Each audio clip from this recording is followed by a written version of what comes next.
Bonjour mes amis, j'espère que vous allez bien.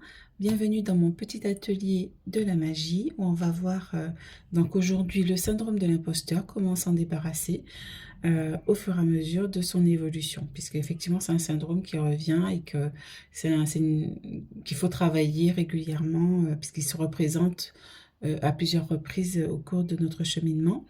Alors, qu'est-ce que c'est? En fait, c'est un frein mental qui va venir en fait t'empêcher de te réaliser et d'aller au bout des choses, de tes projets, d'oser ce que tu souhaites faire en fait. Tu penses en fait tu penses en fait que tu ne mérites pas, que tu n'es pas légitime, que tu n'es pas capable ou que tu n'as pas les diplômes, les capacités qu'il faut pour faire tel ou tel projet ou telle action, etc. Donc ça te bloque, hein, c'est un blocage en fait.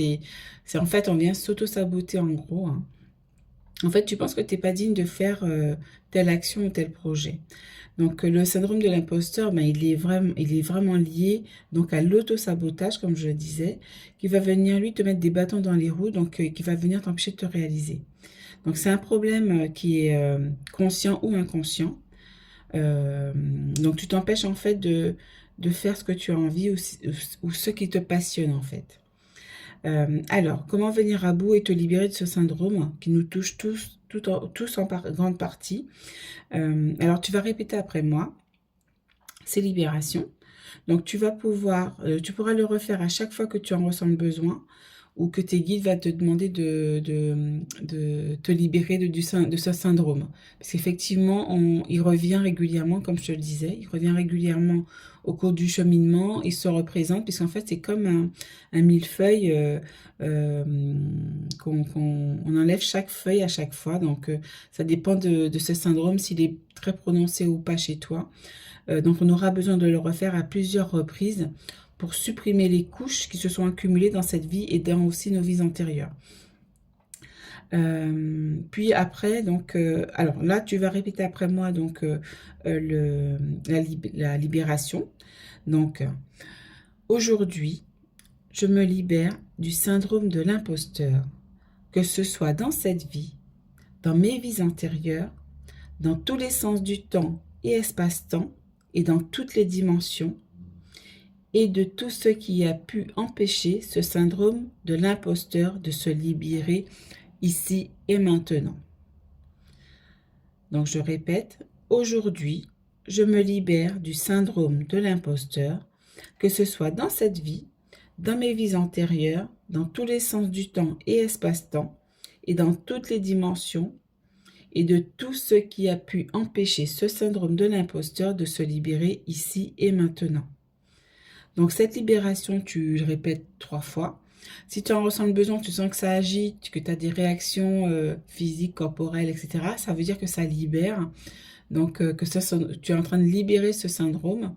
Donc tu peux le répéter plusieurs fois s'il y en a besoin. Plus de 3 fois, il n'y a pas de souci, hein. Donc plus tu le répètes, plus ça va libérer les couches, etc. Euh, Ensuite, quand tu sens que ça a bien agi, euh, que tu as ressenti des choses, donc tu peux arrêter, hein, tu fais 3, 4, 5 fois, ça suffit. Et puis après, tu auras une phrase d'intégration à répéter, que voilà, donc ce sera aujourd'hui, je suis digne et légitime ici et maintenant. Aujourd'hui, je suis digne et légitime ici et maintenant.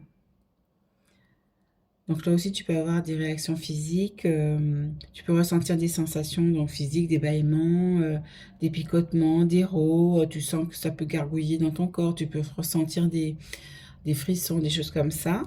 Donc ça veut dire que ça libère, le fait de dire ces intégrations et cette libération, ça libère en fait ce syndrome de ton karma, de, de ton âme en fait, hein, ça libère ton âme en fait.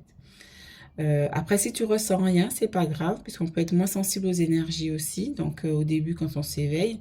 Donc il n'y a pas de souci, même après, on peut être sensible ou pas aux énergies, donc c'est pas grave, ça libère quand même. Il faut juste que, voilà, c'est ok aussi si tu ressens rien, mais tu le fais. Alors voilà, donc n'hésite pas à partager cette vidéo si tu penses qu'il pourra aider quelqu'un d'autre ou une personne de ton entourage. Donc, n'oublie pas de t'abonner, de liker si tu as apprécié cette vidéo. Mets-moi tes commentaires, bien, toujours dans la bienveillance, bien évidemment. Voilà, donc là c'était ce petit atelier. Désolée pour les bafouillements, ça change pas pour l'instant. Donc merci en tout cas de ta présence et j'espère que cette vidéo t'aura aidé, comme cette libération m'a aidé déjà à plusieurs reprises depuis près d'un an et demi que j'ai commencé mon éveil spirituel. Donc voilà, à très bientôt. Ciao.